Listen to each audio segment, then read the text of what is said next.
if you imagine the sun is unlimited potential, it's complete, unlimited in every way, and each individual ray, although connected to the sun and therefore connected to that potential, is actually operating or vibrating or shining, even to use the ray metaphor, at a level again is the wrong word, but in a way that is not recognizing or not recognizing again. But isn't it a great image? You've got the ray of sunshine. It passes through a prism or a filter or a stained glass, and it changes its vibration. Yes. And suddenly it takes on so a different colour. through too many prisms. Yeah. We think we're blue light. Literally prisms. We've gone to the prism on the material world. So we kind of think we're just blue lights, but actually, that's just we've allowed ourselves to kind of, we have a different view of ourselves. How can we be sunshine? We're blue, or red, or green, or something. Well, that doesn't matter, does it? But the point is, we kind of are no longer able to see ourselves as sunshine. Yes. Because we've been through this prism, we're now vibrating at a lower level and therefore giving off a different hue. I don't know, just extending your analogy, which I think it's a very good analogy, and I think it does work well. But as long as we, I know it, as you say, and the prisms carry the distorting belief systems and so on and so forth, but as long as we recognize that we are part of the sun, part of that unlimited potential, and even part maybe doing it a disservice, that we are that unlimited potential. Well, that's right. I mean, I think that there's it's almost it's a three like states. Reversing the process. Isn't it? Again, it's a three states. Either we can think we're vibrating in this low level of starlight, and taking on these different hues of reds and blues, which is light. It's sunlight, but it's in a different vibration. Yeah. That's the ego state. Then you've kind of got the state, no, I'm actually sunlight. I'm connected to the sun. Yeah. So I think that's the second state. Yeah. But then there's the third state, which actually, what is the purest form of expression of the ray of sunlight to the sun and to the other rays? It's not just recognizing our oneness. It's actually exploiting prem. It's exploiting love. Yes. You see, so I think more than that, it's actually expressing our own ray of sun, isn't it? But in a way that complements and builds on that. Yeah, this is what I'm saying. It's not just a kind of neutral. No. It's a state beyond the kind of enlightenment of who or what we are. It's a state of actual pure love. Yes. And being properly situated in the relationship between myself and the sun and all the rays of the sun. Recognizing almost our uniqueness, but in the same time our commonality and our relationships. So it's a three-step process. Now that's a question for you. Is this moving on slightly, but this is straight from what you're saying, right? Is it then?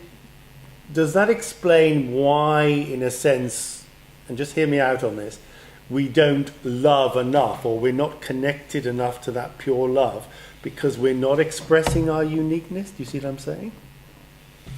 Yeah. Yes, because I think one of the part of the problem is we don't love ourselves because we're in this state where we know we kind of feel the limitations. We doubt our uniqueness. We absolutely doubt because it. We're living a life and we kind of think there's got to be more, and I'm surely I'm better than this. I make mistakes, I hurt people. Surely, and it's not what I want. I want to kind of love and I want to be loved, but I'm kind of making mistakes, and surely I'm better than this. So as long as we're kind of locked up in what we call the human condition, we're always having this inkling from within that we can be more and do more, and therefore we don't love ourselves enough. Yes. And therefore we come up with ideas either of closing down our existence or whatever, and we don't actually want to take full advantage of our special and uniqueness. Yeah. Because we've given up believing in it.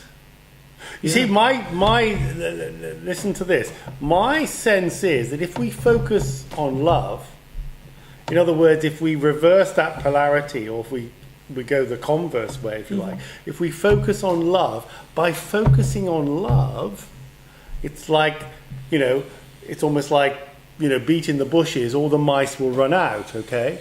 And hopefully some of them will disappear, never to come back. But, that by focusing on love, we can actually get to the place where we do not necessarily eliminate, but we can actually overcome those very elements that you're saying that prevent us from loving ourselves. Absolutely. I think that's absolutely and right. then we also you won't uncover lose out. our uniqueness as well, because we're all unique, I believe.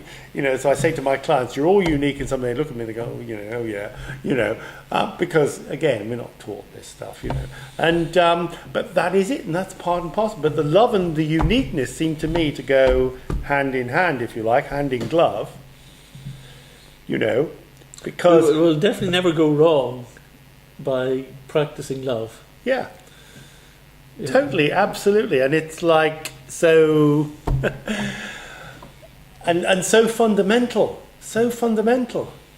that it's almost incredible that I think that, but again, it's because even in our human state, when we actually express pure love, that type of love which is not personally motivated, which is not geared for sense gratification, which is not geared for gaining something from another person, or whether it's pleasure or security or anything like that, something that goes beyond that, which is a pure expression of bringing joy to another person, and their joy being our satisfaction and pleasure ourselves.